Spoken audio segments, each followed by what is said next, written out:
حسین تجھے پہ سلام،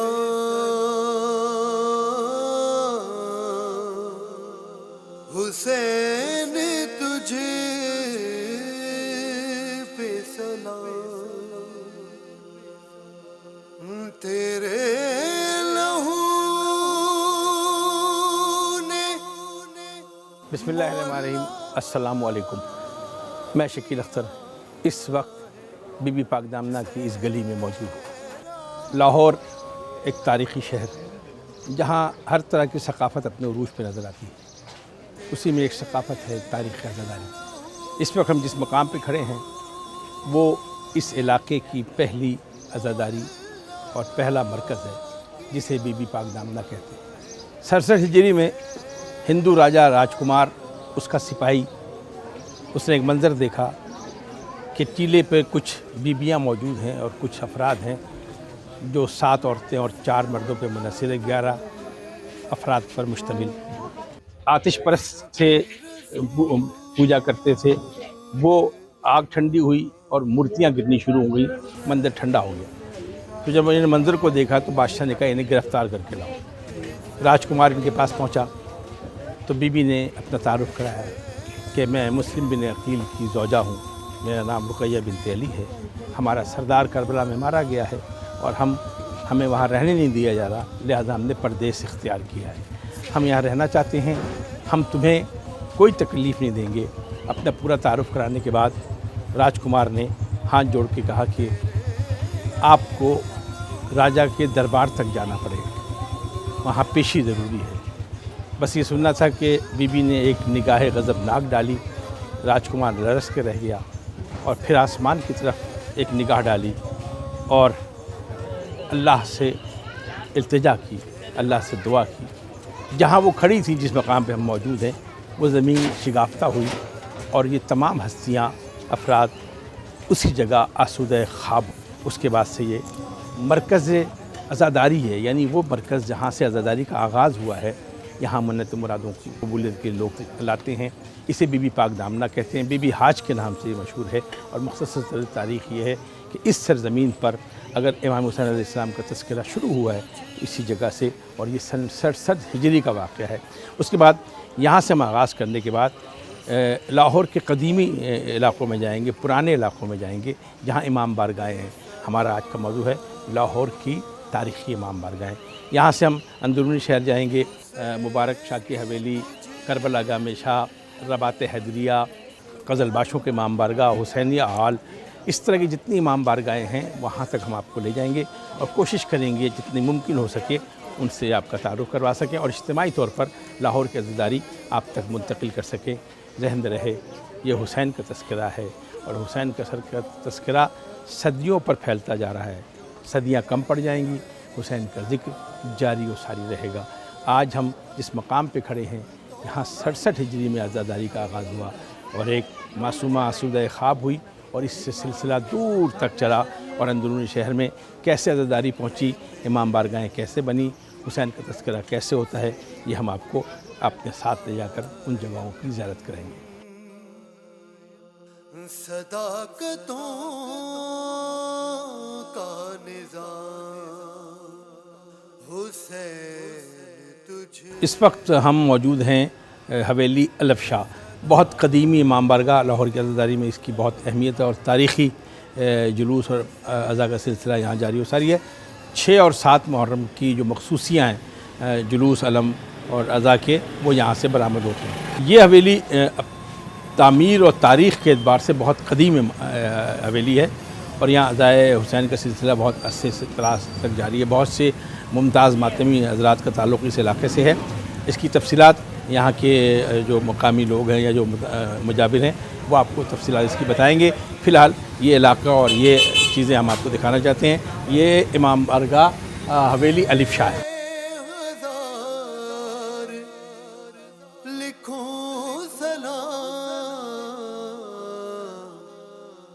تمہاری شان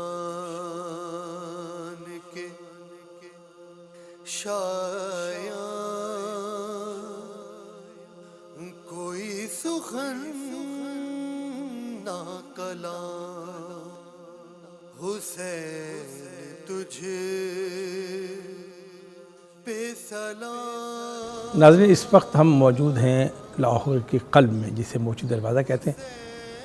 350-400 سال پرانی ثقافت جہاں بھی آپ کو در و دیوار سے جھلکتی بھی نظر آئی. اس وقت ہم موجود ہیں موچی دروازے کی قدیم امام بارگاہ حویلی مبارک.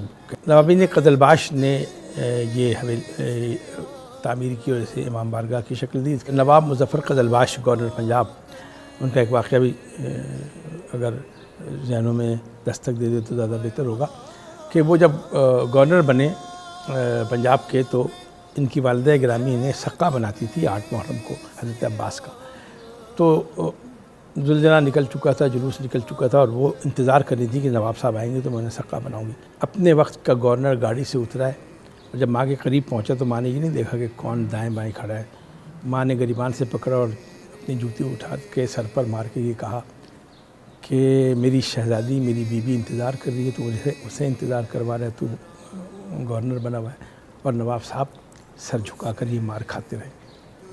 اس مار کا تعلق عزاداری کی ثقافت سے ہے. مائیں سکھاتی ہیں عزاداری.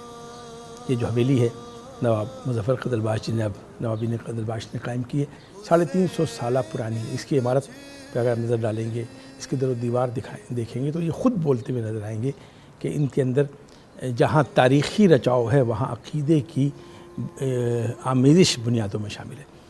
یہاں سے جو مخصوص دن ہے وہ 21 رمضان المبارک کو ذریعہ مبارک یہاں سے برآمد ہوتی ہے. سب سے بڑی مجلس یہاں ہوتی ہے اور یہ برآمد ہو کر مختلف جگہوں سے ہوتی ہوئی واپس اختتام پذیر ہو جاتی ہے. اسے حویلی مبارک کہتے ہیں.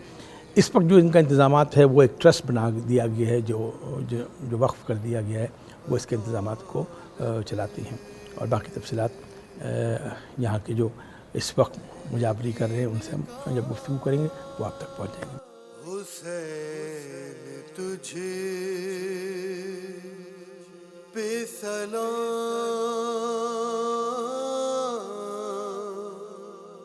حسین تجھ پہ. ایک اور خاص بات جو اس حویلی سے تعلق رکھتی ہے وہ یہاں کی روح عزاداری ہے، جو صرف اس عزاخانے کی نہیں بلکہ پورے لاہور کی ثقافتی اور عزاداری کی تہذیب کی نمائندگی کرتی ہے. وہ اس امام بارگاہ سے وابستہ ہے. بہت سی تاریخی روایتیں اس امام بارگاہ سے وابستہ ہیں اور 350 سال 400 سال پر محیط عزاداری کی پوری تاریخ جس نے اپنے دامن میں سمیٹی ہوئی ہو وہ خود بتائیں گی کہ کربلا سے طلوع ہونے والا سورج اب نصف النہار کی بلندی تک پہنچ چکا ہے.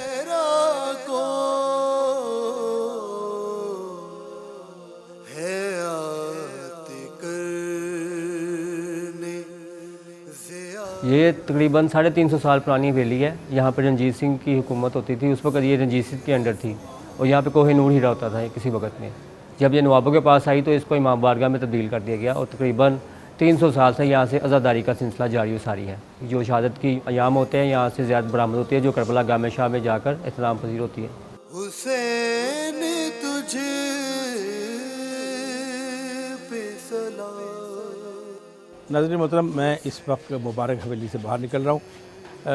مبارک حویلی کے ساتھ ہم آگے کی طرف جائیں گے تو وہاں 28 صفر کا جو حسینیہ ہال سے جو مجلس ہوتی ہے یا 28 صفر کا باب الحوائج، 25 رجب کا باب الحوائج سے تابوت نکلتا ہے اور 28 جو سفر ہے تابوت امام حسن وہ یہاں کا مرکزی جلوس ہے. وہ سب انہی موچی دروازے کے اندر ہے. اور اگر ہم عزاداری اور امام بارگاہوں کے حوالے سے بات کریں گے تو یہ وہ مرکز ہے جس سے ہم پوری لاہور کی عزاداری کی تاریخ کو مرتب کر سکتے ہیں. جو تیرا وعدہ تھا توحید سے وہ پورا ہوا ہے تیرے دم سے ہی. اس وقت ہم بارگاہ باب الحوائج سید حسنین رضا شاہ صفوی ان کے امام بارگاہ میں کھڑے ہیں اور یہ مشہور ہے بدھ کے حوالے سے امام بارگاہ. 1861 ہجری میں اس کی بنیاد رکھی گئی ہے اور یہ پرانا باب الحوائج ہے. اس کے بعد جو بنا اس کو باب مراد کہتے ہیں. یہاں کی مخصوصی یہ ہے کہ ہر بدھ کو یہاں امام موسیٰ کاظم علیہ السلام کے آپ جو یہاں رش دیکھ رہے ہیں وہ یہاں ایک مخصوص دن مخصوص ہے جو بدھ کا مام برگا کہلاتا ہے. بہت سے شہروں میں امام موسیٰ کاظم کے حوالے سے 24 رجب کو یعنی شب شہادت امام موسیٰ کاظم یہاں سے جلوس نکلتا ہے. یہاں بنیادی عزاداری ہوتی ہے اور ایام ازا کی دیگر مجالس بھی یہاں منعقد ہوتی ہے. یہ عمارت نئی عمارت ہے اور پرانی 1861 کی جو عمارت ہے اس کو اب نئے انداز سے کہا گیا ہے اور یہ امام موسیٰ کاظم علیہ السلام کی ذریعہ اقدس ہے جہاں لوگ زیارت کر رہے ہیں. لکھوں سلام یہ وہ تابوت ہے امام موسیٰ کاظم علیہ السلام کا جو 24 رجب کو یہاں سے برآمد ہوتا ہے اور یہاں پر رکھا جاتا ہے. اس حوالے سے اسے بدھ کا امام بارگاہ یعنی امام موسیٰ کاظم علیہ السلام کی یہاں منت مرادیں پوری ہوتی ہیں اور خواتین اور دور دراز سے لوگ یہاں پر آتے ہیں اپنی حاجات پوری کرنے کے لیے. اس لیے امام موسیٰ کاظم کا لقب ہے باب الحوائج، لہٰذا یہ درگاہ باب الحوائج کہلاتی ہے. 1861 میں اس کو تعمیر کیا میجر ریٹائرڈ سید حسنین رضا صفوی. اسے امام بارگاہ صفوی بھی کہتے ہیں اور یہ قدیم باب الحوائج ہے. مجرائے خلق میں ان آنکھوں نے کیا کیا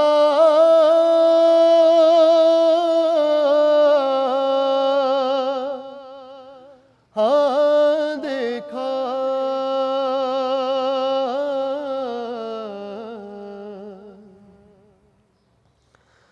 پر کہیں سے پیمبر سانا آقا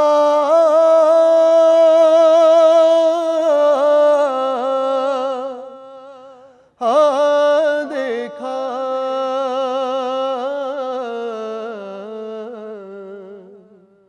ناظرین کرام، لاہور کے قدیمی امام بارگاہوں کے سلسلے میں ہم موجود دروازے میں داخل ہو کے آپ کو ان تمام امام بارگاہوں کے بارے میں بتا چکے ہیں جو قدیمی امام بارگاہ ہیں.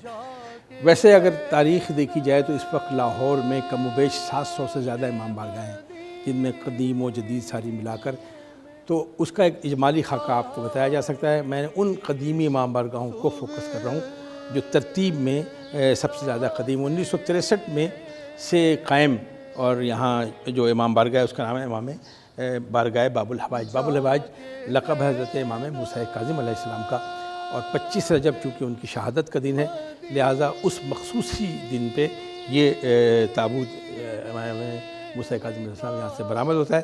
یہاں کے متولین ابھی آپ کو بتائیں گے اس کی تاریخ کیا ہے، لیکن ایک بنیادی بات ذہن رکھیے گا کہ چاہے 25 رجب ہو، چاہے 28 صفر ہو، چاہے 10 محرم ہو یا ایام ازا ہو، ان سب کا تعلق اس ثقافت سے ہے جسے تہذیب عزاداری کہتے ہیں، اور امام بارگاہیں ان تہذیب عزاداری اور اس ثقافت کا مرکز ہوتا ہے. اسے امام باڑہ ہم جو برصغیر کی زبان میں امام باڑہ کہتے ہیں، فارسی میں اسے امام بارگاہ کہتے ہیں، عاشور خانہ کہتے ہیں، بہت سارے اس کے نام ہیں، لیکن چونکہ مقبول امام باڑہ ہے وہ جگہ جہاں امام کا ذکر ہو اسے امام باڑہ کہتے ہیں. اس وقت ہم ہیں امام باڑہ باب الحوائج باب المراد لاہور.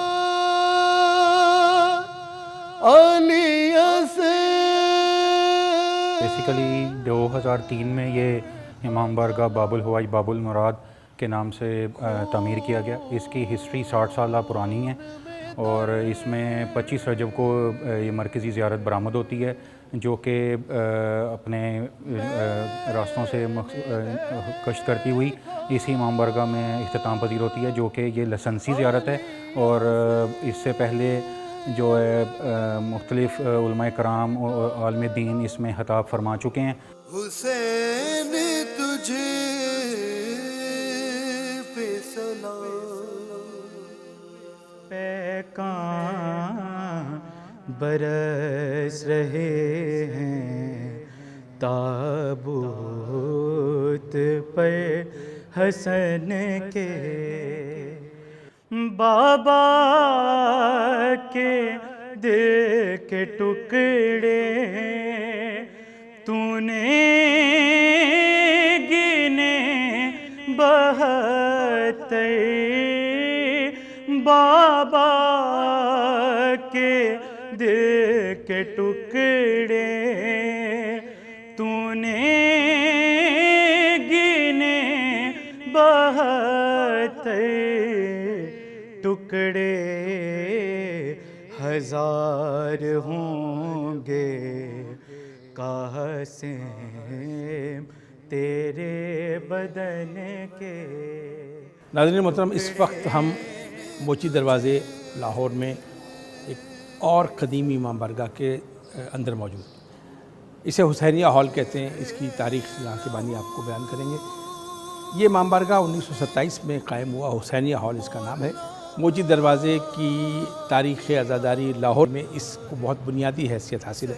1927 میں یہ قائم ہوا اور 1927 سے مسلسل یہاں عزاداری کا سلسلہ جاری و ساری ہے. یہاں کی جو سب سے اہم اور خاص بات یہ ہے کہ پورے لاہور کی تہذیب عزاداری میں سے اگر یہ حصہ نکال دیا جائے تو آدھی رہ جائے گی. یہ اتنی اہم ہے. اس کی اہمیت کا اندازہ اس بات سے لگائیے کہ ایام اعزا جب پہلی محرم سے شروع ہو کر 9-8 ربیع الاول کو ختم ہوتے ہیں تو درمیان میں یعنی آخری ایام میں 28 سفر آتی ہے. یہاں امام حسن علیہ السلام کے شہادت کے حوالے سے تابوت یہاں سے برآمد ہوتا ہے. برآمد ہو کر باب حسن ایک یہیں ہم ابھی وہاں جائیں گے. وہاں ایک امام بارگاہ ہے. وہاں اس پہ چادر ڈالی جاتی ہے اور پھر وہاں سے اس کو دوبارہ واپس لا کر اس یہ جلوس اختتام پذیر ہوتا ہے. یہاں کی تاریخ کیا ہے اور یہاں کی تفصیلات کیا ہے یہاں کے بانی آپ کو تفصیل سے بتائیں گے. اس بارگاہ کی بنیاد جو ہے میرے دادا علامہ مرزا احمد علی اور ان کے ساتھی جس میں صادق علی عثمانی صاحب، حکیم غلام حسین صاحب اور محرم علی شاہ صاحب، انہوں نے مل کے 1927 میں رکھی. اور پہلی ہی مجلس امام حسن علیہ السلام کی، چونکہ میرے دادا کا شمار ایک جید علماء میں اور ایک CSP آفیسر ہونے کی حیثیت سے انہوں نے تھیم جو امام بارگاہ کی اور جلوس کی جو تھیم رکھی گئی وہ یہ تھی گھر سے گھر تک. حسین تجھے پہ سلام جو تیرا وعدہ تھا. موچی دروازے کا ایک اور اہم اور قدیم امام بارگاہ رباط حیدریہ خواجہ سکندر ان کے بانی ہیں. 1927 میں اس امام بارگاہ کی بنیاد رکھی گئی. 2001 میں اس کی تعمیر نو ہوئی ہے. اس خانوادے کے قاسم ہمارے ساتھ ہیں. ہم آپ کو اس امام بارگاہ کی زیارت کرواتے ہیں. پورا ہوا ہے تیرے دم سے ہی قائم صداقتوں کا نظام. حسین تجھے پہ سلام حسین تجھے پہ سلام. اس وقت ہم موجود ہیں ایک قدیم امام بارگاہ باب حسن. باب حسن وہ امام بارگاہ ہے جہاں 28 سفر کا تابوت نکلنے کے بعد وہ یہاں آتا ہے اور یہاں سے اس پر چادر ڈالی جاتی ہے اور پھر یہاں سے وہ اپنے اختتامی منزل کو جاتا ہے. 1923 میں یہ قائم ہوا. ان کے وارث ہمارے ساتھ موجود ہیں. بیٹا آپ کا کیا نام ہے پورا؟ آغا غلام علی.